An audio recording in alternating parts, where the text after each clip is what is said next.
Giingon ng best friend sa event performer nga si John Lester Barot ang iyang musical instrument nga violin. Mapakasal, bunyag, birthday o bisag asa nga adunay kalingawan, si John Lester walay atrasan nga song request, mapa-love song man o baka imong paboritong kanta. Saad niya nga iyang paningkamutan nga himuong mas espesyal o memorable ang okasyon sa iyang kliyente. Sama na lang ni ini.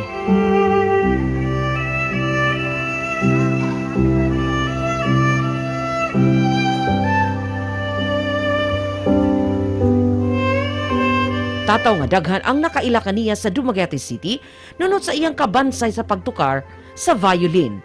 Busa ato siyang ilailahon og sayranta ang iyang inspirasyon sa pagkat-o niini. Dinhilang sa GMA Regional TV Live. Karong buntaga, duyugan kita sa musika ni ining event performer nga taga Dumaguete City. Karong buntaga, we have John Lester Barot. Mayong buntag, John, ug maupay nga aga. Welcome dinhi sa GMA Regional TV Live. Mamahimo ba nimong i-greet ang ato ang mga kapusong bisdak, ilabi na ang anaa dinha sa Dumaguete?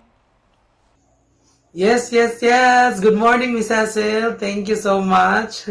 Ako tang greet ang atong mga kapusong bisdak diha sa Sugbo, diha sa Dumaguete, sa Tanhay, sa Amlan, sa Baez, kung asa ko gikan karon. Hello og sa tibuok Visayas.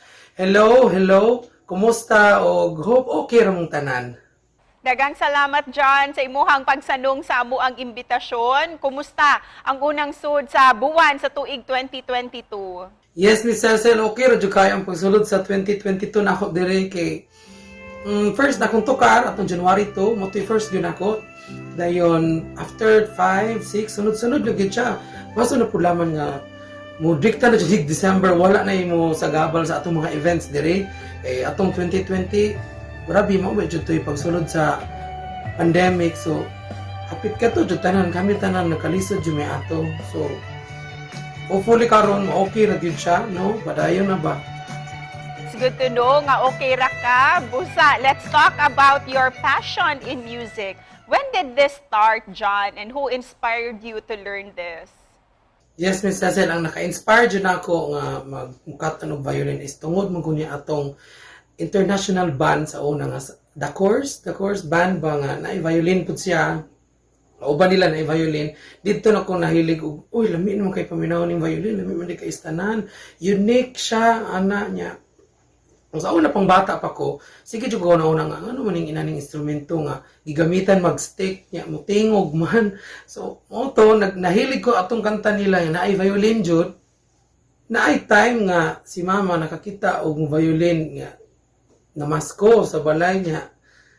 Katong time giadto jud ko sa eskwelahang mama, ingon siya tong teacher na mo nga pwede pagawson sa akong anak kay na ako'y istorya importante mo atong nagka-storya jud mi atong mutudlog violin nga namasko. So mo to nakat-on ko niya og basic ning pagkadugay nawala ra pud siya pero iya kong gibinlan og kanta nga Silent Night mo nang makatawa kaayo kay sige ko ga Silent Night og practice sa una hantod na abot talag Semana Santa Silent Night ra gyapon. Usa na jud ka sa mga suki, sa mga weddings, mga events, birthdays, ug uban pa. Ug tungod sa imuhang kamaayo sa pag-violin, how do you feel being a part sa usa ka special event sa kinabuhi sa usa ka tawo?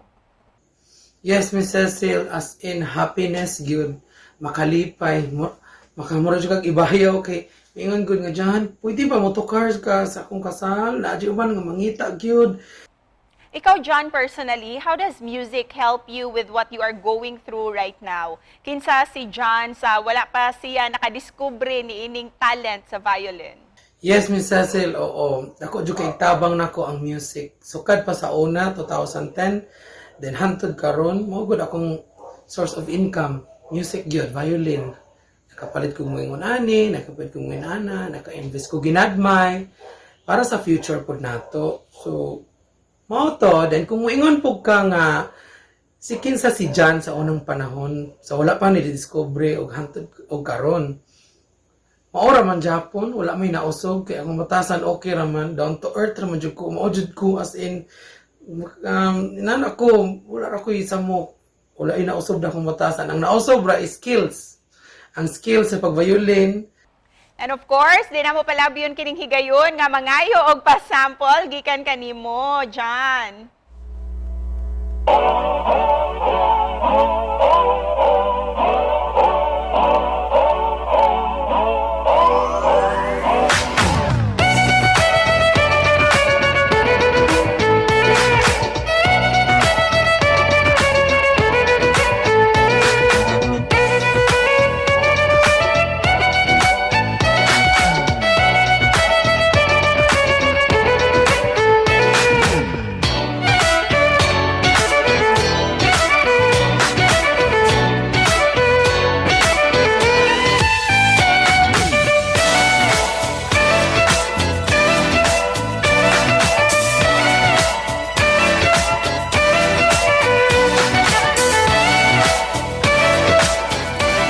Lahira jud og igo ang sound sa violin, Busa. Thank you so much for that pa-sample, John.